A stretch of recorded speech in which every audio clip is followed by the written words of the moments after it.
Cek cek cek cek, balik lagi di Random Podcast bareng saya Tegar, dan kali ini masih tidak dengan Adit. Ya, jadi teman-teman semua, saya masih berpisah ya dengan Adit ya. Tapi demi kekonsistenan konten, saya tetap berpodcast. Yoi. Jadi Adit juga nanti di sana Content tetap podcast juga, Adit. Tunggu konten-konten dari Adit. Dan kali ini langsung saja mungkin saya bersama teman saya, yaitu bersama Ucup. Halo semuanya, apa kabar? Ini Cup. Random Podcast apa nama Apanya? pendengarnya? Teman-teman random. Teman-teman random. Iya, ada. Halo, apa kabar semuanya teman-teman random? Wah. Semoga diberkati oleh Tuhan Yang Maha Esa selalu. Ucup percaya Tuhan. Harus bahas gue ya. Jangan bahas itu dulu ya. Ini baru pembukaan loh. Waduh, baru Baru pembukaan. pembukaan ini. Sehat, Cup. Kemarin sakit. Wah, kenapa? Covid atau gimana? Saya sih kepengennya positif. Kamu pengen positif Covid malah. Iya. Kenapa, Cup? Karena untuk membuktikan bahwa COVID itu nyata harus merasakan dulu, betul? Betul. Mantap sekali ya. Ketika orang lain itu menjaga protokol kesehatan agar terhindar dari Covid, si Ucup malah pengen terkena Covid dong. Sayang sekali tidak terkena saya. Tapi kayaknya kena deh. Kayaknya kena. Kayaknya kena, cuman tidak terdeteksi aja. Karena kamu nggak berobat kayaknya. Udah duit, bro. Gak punya uang saya untuk ke situ. Ucup itu di sini ngapain sih? Gimana maksudnya? Saya di sini. Saya itu selalu di sini loh. Wah, Anda nanya ngapain di sini? Hidup saya itu di sini. Iya, kamu kan sekarang kan pandemi gitu loh. Sedangkan kegiatan perkuliahan kan diliburkan. Iya. Kok kenapa kamu di sini gitu loh? Kamu nggak di rumah aja gitu? Gimana ya? Saya tuh ya ini sih paling bilang sama orang tuh pengennya bikin skripsi. Tapi Cuman jangan bilang-bilang sama orang tua saya. emang saya nggak kenal lah. Gak jadi, saya skripsi belum jadi sampai sekarang ini. Mana ya? Saya juga bingung. Banyak hambatannya ya buat skripsi ya. Banyak. Apa Cup yang jadi hambatan buat kamu bikin skripsi itu? Hambatannya sih kebanyakan dari faktor luar ya, Reng ya. Karena saya kan skripsinya kan tentang pengaruh ya mengenai karyawan-karyawan lah. Karyawan. Iya, jadi kan harus ada 2 pintu. Jadi apa karyawan itu kenapa? Kok Ya, sampai intinya- dijadikan bahan skripsi? Karena kan saya kan psikologi industri kan. Ya. Ingin meneliti tentang kehidupan karyawan, psikologis karyawan. Sedangkan karyawan kan perusahaan kan sekarang lagi pada pandemi kan. Tutup. Ya sangat-sangat tertutup gitu. Jadi kendalanya sih di situ, kebanyakan susah gitu untuk dapat izin dari perusahaan untuk melakukan penelitian tersebut. Emang yang diteliti dari seorang karyawan itu apa sih? Oh, banyak faktornya. Apa? Yang kamu bahas aja apa itu? Yang saya bahas, yang dari tema penelitian saya itu turnover intention. Wah, apa itu? Apa itu turnover intention? Apa coba? Turnover intention itu keluar masuk. Karena kan perusahaan yang bagus adalah perusahaan yang mampu meng-keep atau menjaga karyawan supaya karyawan itu betah sehingga kerjanya itu lama gitu. Masa kerjanya itu kalau bisa dari pertama kali dikerja sampai pensiun, sampai tua itu di perusahaan itu tersebut terus gitu kan. Terus? Nah, kebanyakan fenomenanya adalah banyak karyawan yang jadi kutu loncat. Itu kok bisa Kutu gitu ya? loncat itu belum 2 tahun di perusahaan ini langsung pindah lagi. Itu Nah, itu faktornya. yang saya teliti. Jadi apa kira-kira? Apa yang menyebabkan para karyawan itu menjadi kutu loncat? Sepengetahuanmu apa Cup? Keluar masuk. Banyak faktornya. Apa? Kira-kira? Yang paling sering dibahas di jurnal-jurnal ilmiah sih ada yang namanya kepuasan kerja. Di dalam kepuasan kerja itu ada mengenai kepuasan gaji, kepuasan sosialisasi dengan rekan-rekan kerja, terus kesempatan untuk promosi gitu kan. Selain kepuasan kerja ada juga mengenai apa ya? Saya lupa ya. Mereka emang Stres kerja. Emang dapat tekanan atau gimana? Iya, setiap perusahaan kan pasti punya capaian ya, punya standar untuk dicapai oleh karyawannya. Jadi mereka menekankan kepada karyawan untuk bekerja lebih keras lagi supaya supaya kalau bisa target itu bisa terlewati gitu. Waduh. Target perusahaan terlewati, karyawan tipes. Ya itu. Stres kerja ya. Wah, ya sangat menarik sih skripsi yang dibahas Ucup ini. Semoga kamu cepat lulus lah, Cup. Ya, amin. Amin.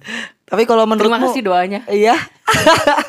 Tapi Cup, ini ada beberapa info menarik Cup nih. Apa tuh? Saya pengen kamu agak sedikit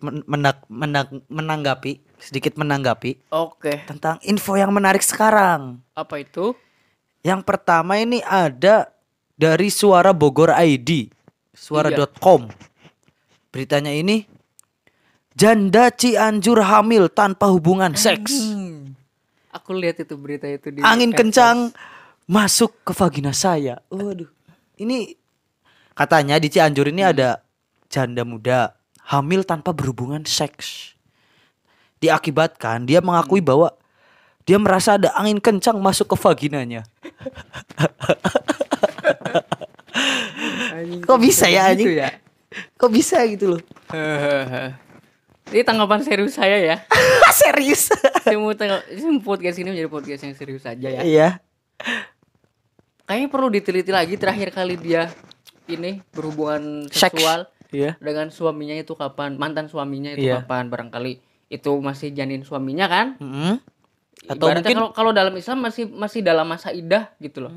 Masa iddah tuh berarti berapa bulan gitu? Dari setelah dia bercerai dengan suaminya, sekitar 40 hari. Lanjut. Sekitar 40 hari atau 4 bulan gitu ya. Itu kan tidak boleh menikah dulu. Karena untuk memastikan bahwa si rahimnya itu tidak ada isinya. Nah, barangkali itu masih ada masa isinya. iddah, iya. Bisa jadi isinya seperti itu. Janin dari mantan suaminya, bisa jadi dari suami orang lain. Tapi kan kamu juga suka kan Cup sama ibu-ibu hamil? Astagfirullah. Jangan-jangan kamu Cup? Saya jauh sekali ke Cianjur, masa hanya untuk gitu doang. Kan kita sini juga banyak, Reng. Jadi sekedar informasi teman-teman random, Ucup itu memang fetisnya itu ibu-ibu hamil katanya. Enggak usah dibahas dong, itu pembahasan kita nih kalau ngobrol biasa nih. Enggak kok bisa kok. Kok bisa kamu libidonya muncul ke ibu-ibu hamil itu? Enggak pengen supaya ada sensasi gigitan-gigitan di sini gitu loh. Di kepala penis tuh ada gigitan-gigitan tuh kayaknya enak gitu. Atau jangan-jangan kamu ini yang hamil? Kayaknya sih enggak ya. Kayaknya sih enggak. Mungkin enggak ya. Aduh. Mungkin langsung ke info selanjutnya ada dari Liputan 6. Ini berarti berita valid ya dari Liputan 6 ini. Bangun setelah 10 tahun koma. Remaja ini bingung ada pandemi COVID-19. Anjing, dia koma selama 10 bulan. Dan ketika dia 10 bulan dia. 10 bulan. 10 bulan koma dia. 10 tahun mati kayaknya udah Cup. Jadi 10 bulan dia koma. Terus ketika dia bangun, dia bingung. Sekarang ada pandemi COVID-19. Tanggapanmu apa Cup? Kalau aku sih, Ini bangun bulan apa berarti? Bangunnya bulan apa? ini beritanya ini tanggal 5 Februari 2021. 5 Februari 2021 berarti sebulan sebelumnya itu berarti bulan apa kira-kira? Januari. 10 bulan. Februari kan? Iya. Februari kan memang COVID ini kan ramai kan bulan Maret tahun lalu. Iya, berarti dia mulai koma bulan April ya?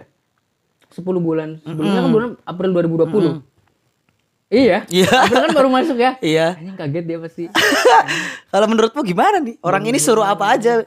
Kalau menurutku sih orang ini mending koma lagi aja. Sampai COVID-nya selesai, tanggung gitu kan. Dia jadi penyesalan terbesar dalam hidupnya anjir.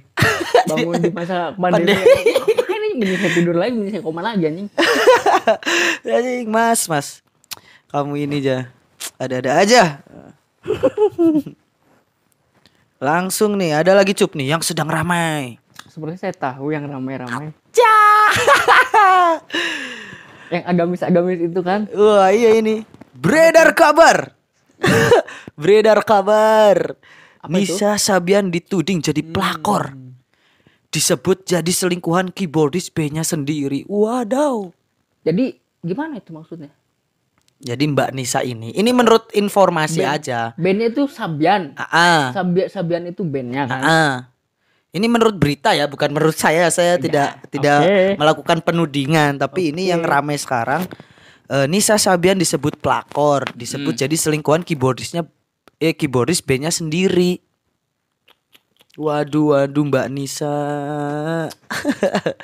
mungkin dia apa? Saya juga sempat sedikit curiga ya ketika dia menyanyikan lagunya sendiri Apa itu? yang Yang gimana? hem hem hem hem hem hem hem hem hem. Pelakor ya? Jadi pelakor berarti cowoknya tuh udah punya istri ya? Iya udah punya. Jangan-jangan bro. Jangan-jangan. Jangan-jangan si suaminya itu sebenarnya punya fetish suara. Waduh suara ya. Desahan-desahan khusus, desahan unik. Emang nganu kola. Enggak. Saya sempat curiganya malah ketika dia menyanyikan lagunya sendiri. Kenapa harus ada hem hem hem hem gitu kan? Anjing. Gitu kali ya. Fetish Mungkin sih. iya, tapi mungkin juga dari kata hem itu kan dia sedang bingung gitu. Ketika dia sedang manggung dengan bandnya menyanyikan lagu hem hem hem hem hem.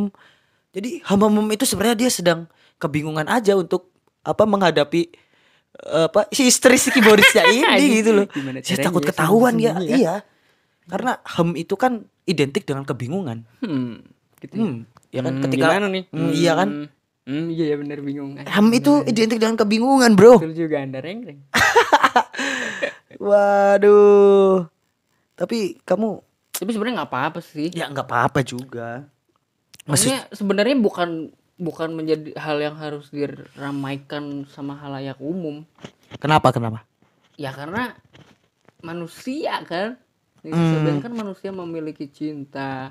Kalau kata Sujiwo Tejo, kalau mau lihat dari sisi pandang si lelakinya, bener kata Sujiwo Tejo yang gimana sih yang katanya?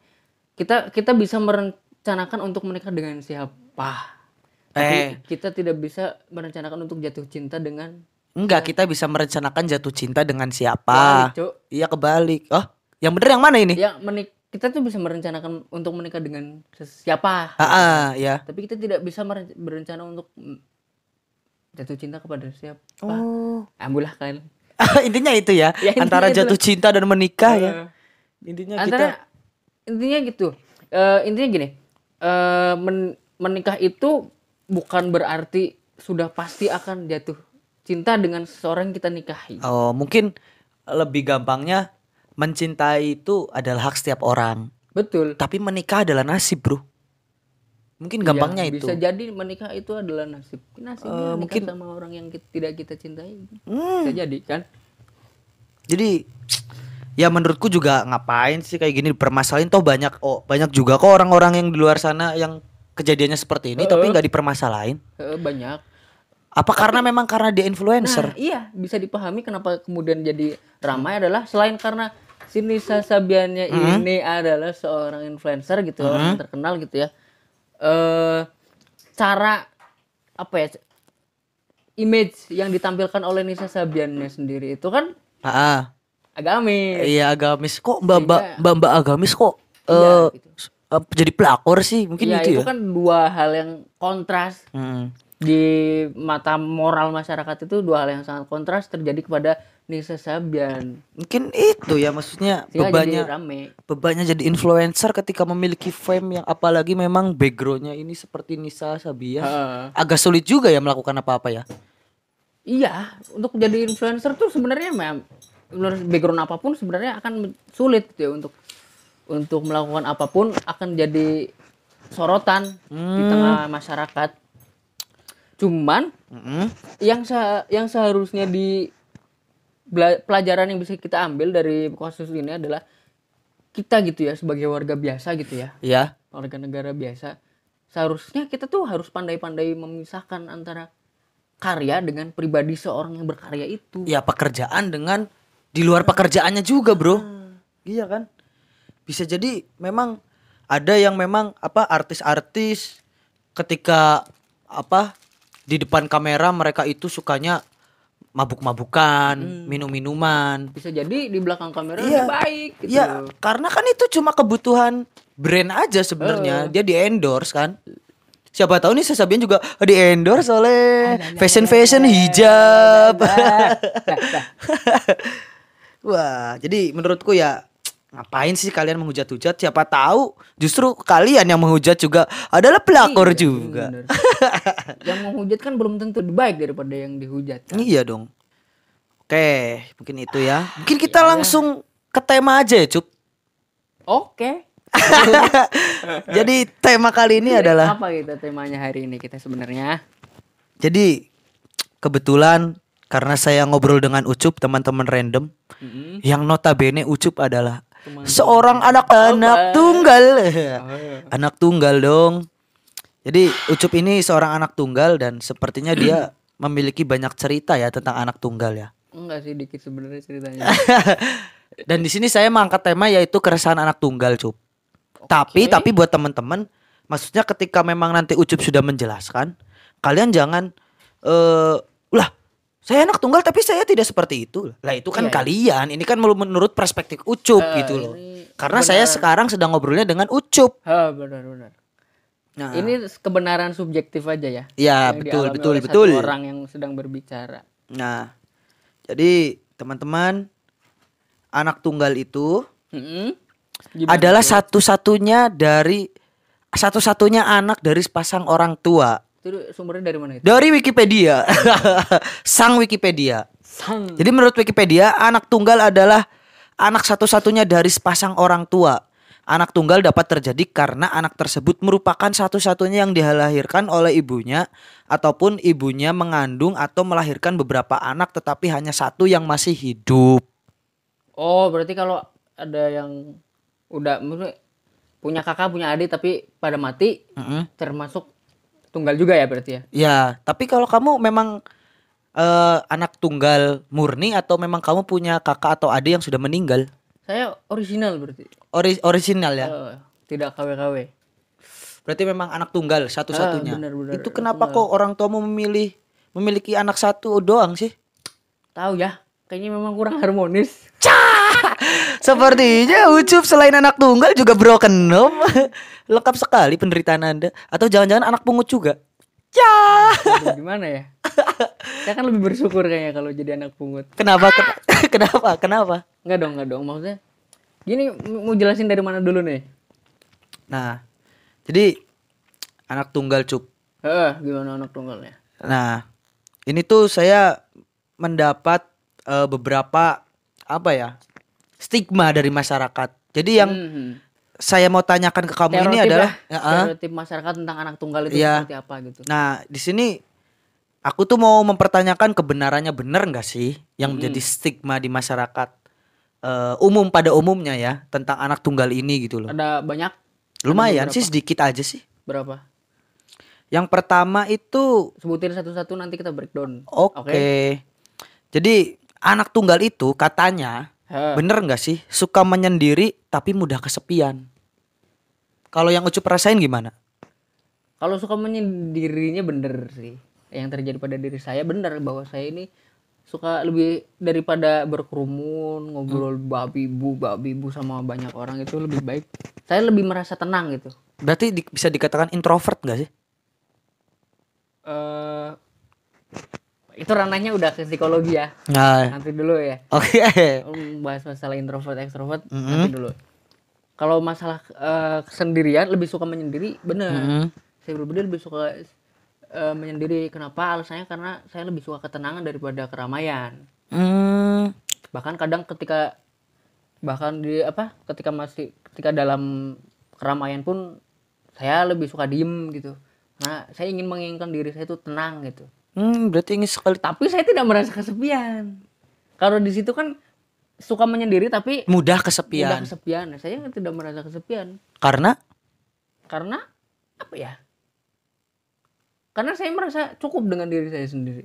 atau jangan-jangan yang faktor yang membuat Ucup suka menyendiri itu karena memang sudah terbiasa tidak memiliki saudara gitu. Mungkin itu bisa jadi faktornya ya. Kenapa saya suka menyendiri, karena memang dari kecil kan sendirian terus ya. Jadi lebih suka sendirian, lebih terbiasa gitu ya. Nah, kan nggak punya saudara nih, kakak atau adik ya dalam artian ya. Itu ketika kumpul keluarga hari raya itu suka merasa sepi nggak sih? Kalau hari raya dari kecil udah gini sih. Maksudnya suka cemburu nggak lihat orang-orang misal Insta story dengan adiknya dengan kakaknya? Saya sih enggak ya, enggak rasa cemburu atau kepengen punya adik gitu, enggak. Memang udah dari dulu udah terbiasa seperti ini. Berarti memang suka menyendiri ya. Tapi berarti itu benar ya. Betul, suka menyendirinya, cuman Tidak mudah kesepian. Iya. Lalu adalah perfeksionis dan mudah tertekan. Perfeksionis. Iya, dan mudah tertekan. Definisi dari perfeksionis itu gimana dulu? Batasan-batasannya gimana dulu? Ya yang kamu ketahui aja tentang perfeksionis itu mungkin segala sesuatunya harus perfect, mungkin harus sempurna. Kalau seperti itu definisi dari perfeksionisnya tidak. Tapi lebih ke karena saya memang tidak menuntut kesempurnaan dari segala hal ya. Perfeksionis kan ibaratnya menuntut kesempurnaan dari segala hal yang dia jalani, yang dia alami gitu kan. Kalau saya enggak, saya bisa menjalani sesuatu dengan seadanya pun bisa. Oh, dengan seadanya pun bisa. Nggak harus kayak misalkan apa ya, motor ya. Misalkan motor tuh motor yang sempurna apa sih? Motor yang ya mungkin motor ya ninja lah katakanlah. Motor ninja. Kalau saya perfeksionis kayaknya nggak mungkin mau pakai motor ini nih. Apa motor memang? Saya kebetulan Karisma. Atau kalau nggak motor yang lebih detail lagi deh. Apa ya contohnya? Pakaian. Kalau ngerokok deh. Kalau ngerokok gimana kalau ngerokok? Kalau orang perfeksionis nggak mau ngerokok kalau nggak ada korek, bener. Gak mau apa? Nggak mau ngerokok kalau nggak ada korek. Ya. Kalau saya ketika di kosan mau ngerokok nggak ada korek, saya bisa nyalain kompor. Wow. Itu kan bisa seadanya kan, berarti. Ada korek tidak ada rokok tetap bisa mencari rokok. Minta ke teman-teman. Ya kalau mungkin lawan kata dari perfeksionis adalah keadarotan akar pun jadi ya. Saya tuh bisa gitu. Saya merasanya gitu. Tapi mudah tertekannya? Emang gampang tertekan gitu? Sepertinya sih ya. Kok bisa? Tertekannya mungkin iya tertekan. Cuman untuk takaran saya ini mudah untuk menjadi tertekan atau tidak, saya pun rada bingung. Biasanya kamu sering merasa memang mudah tertekan dalam hal apa? Kalau kayak misalnya skripsi gitu kan. Skripsi nggak beres-beres kan. Menurut saya itu tuh udah sesuatu hal yang betul-betul penting. Karena di semester seperti ini teman-teman saya udah pada kerja, udah pada lulus. Saya mau minta bantuan teman untuk ngerjain skripsi juga, mereka udah kerja, udah punya kesibukan sendiri. Itu kan udah genting gitu loh. Jadi saya pun merasa tertekan dengan kondisi seperti ini. Tapi orang tua menekan nggak untuk menyelesaikan skripsi, atau memang sebenarnya udah nggak peduli aja gitu karena mereka sudah berpisah? Kalau nekan sih enggak ya, cuman mereka tuh sering nanya gitu, udah sampai beberapa. Iya, sama itu pertanyaan. Jadi perihal perfeksionis tadi mungkin apakah jangan-jangan karena anak tunggal itu memang karena anak satu-satunya ya, anak yang bisa diandalkan untuk membahagiakan orang tuanya tentunya. Jadi rasa tanggung jawab tersebut itu muncul dan akhirnya menjadikan sosok yang perfeksionis dan mudah tertekan gitu. Bisa jadi dialami oleh anak tunggal lain. Gitu ya. Terus juga ada mudah sensitif katanya kalau anak tunggal tuh. Mudah sensitif karena terbiasa dengan perhatian orang tua yang berlebih. Oh, begitu ya. Kalau yang kamu rasakan? Kalau yang saya rasain ya memang perhatian dari orang tua saya akui memang berlebih ya. Cuman saya rasa tidak seimbang antara yang diberikan dari bapak dan dari ibu itu tidak seimbang. Kok tidak seimbang? Karena bapak saya itu dari saya kecil beliau merantau. Oh, merantau kemana, Cuk? Ya ada lah pokoknya di Itu keluar negara atau keluar? Enggak, masih daerah, masih di Indonesia lah ya. Oh ya. Merantau sehingga saya tuh nggak dapat perhatian gitu dari bapak.